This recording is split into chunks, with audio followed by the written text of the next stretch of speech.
That was Chase trying to sell us a credit card after I just got a new phone line. Why is Chase calling me? I don't know. I don't even know how they got the new phone number.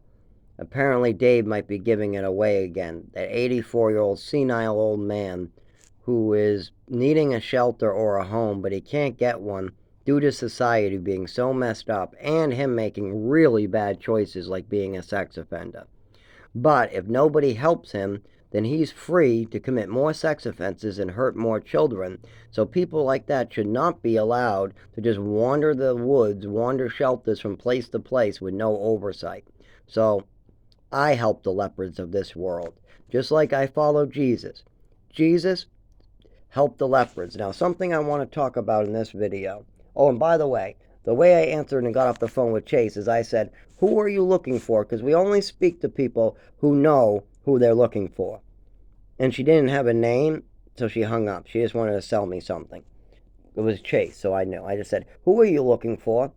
I said, "We only speak to people who know who they're looking for," and she just hung up. Like always. Oh, fuck. So, anyways, I want to go over how they stop leprosy. You might have heard of leprosy being a bad disease. Well, leprosy. I need something for my back. Leprosy is a bad disease, but it almost doesn't exist. It exists in some very, very far corners of the earth.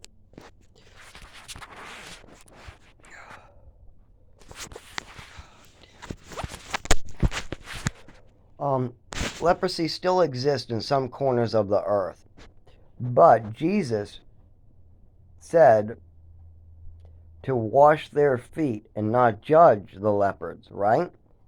Jesus took all his disciples and helped the lepers.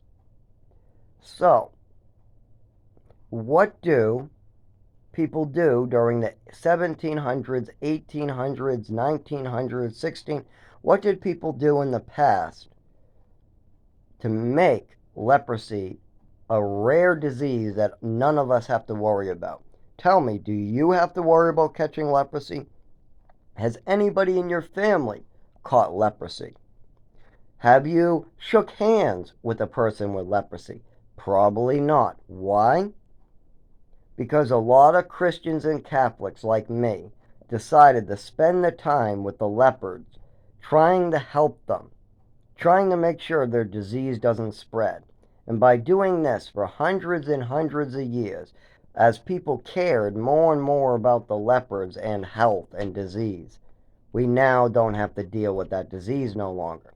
But if people continued to judge, if people continued to try to do these things like just quarantine them, we would still have leprosy today.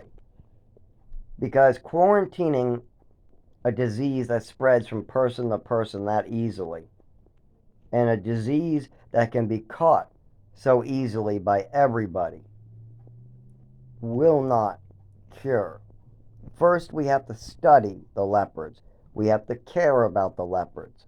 Then we can cure the leopards of the disease or stop future leopards from being created.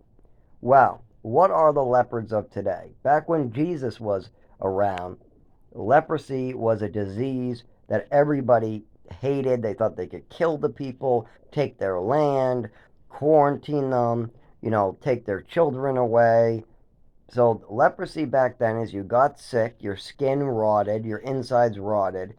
Most of the time for nothing you did. You shook hands with the wrong guy, or you ate the wrong meal, or you lived in the wrong town. So who are the leopards today? Well, sex offenders, for one, are born with an urge to have sex but can't control it. But if they had lessons or the right people around, maybe they could. That's a hard one. So I work with elderly people on their way out. One of them a sex offender, and that's it. Some of them I just can't be around. I shouldn't say hate. I dislike sex offenders a lot, especially the ones that don't want to stop. There's a lot of them that thinks that their behavior is okay. Those people I don't want to be around, and those people should be locked up.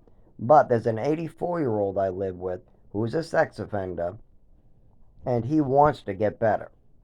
So I'm willing to follow Jesus. There was also a disabled man age 50 with the mental capacity of a 7-year-old. They used to use the word retarded to describe those people, but now they call them mentally disabled. But this man is like a 7-year-old. I worked with him for over 8 years. 8 years. Nobody else would put up with the level of stuff I put up with. Not even his workers, not his mother, not his brother, none of them. But I do. Why? Because I follow Jesus, and I want to stop these problems forever. I want to make sex offenders no longer a problem. And for that, we need to have programs for them and housing for them away from children in different types of classes. Now, they won't want to do it, but some of them will. And letting these people wander the streets to do whatever they feel is not a good plan. And that's what we have right now. Right now, before I came along, David, an 84-year-old man who can't control his urges when he goes senile and tries to have sex with anything with a pulse, he's allowed to wander from shelter to apartment to shelter with no oversight, no doctor oversight, nobody cares. They just let him do whatever he wants, when really he needs a home nurse, like he used to have in Massachusetts. With a home nurse, they can check up on him, see who's at the house, stuff like that. That's how they got most of their information on David when he was in Massachusetts, through his nurses and his house cleaners. But up here, he's allowed to hurt whoever he feels like when he feels like. And he's going senile. It's not all his fault. Yes, some of it he can control. Some of it is what they call laziness or sloth. Because you can work 100 hours a week and still be feeding in the sloth. And if you need more on that, you can look it up.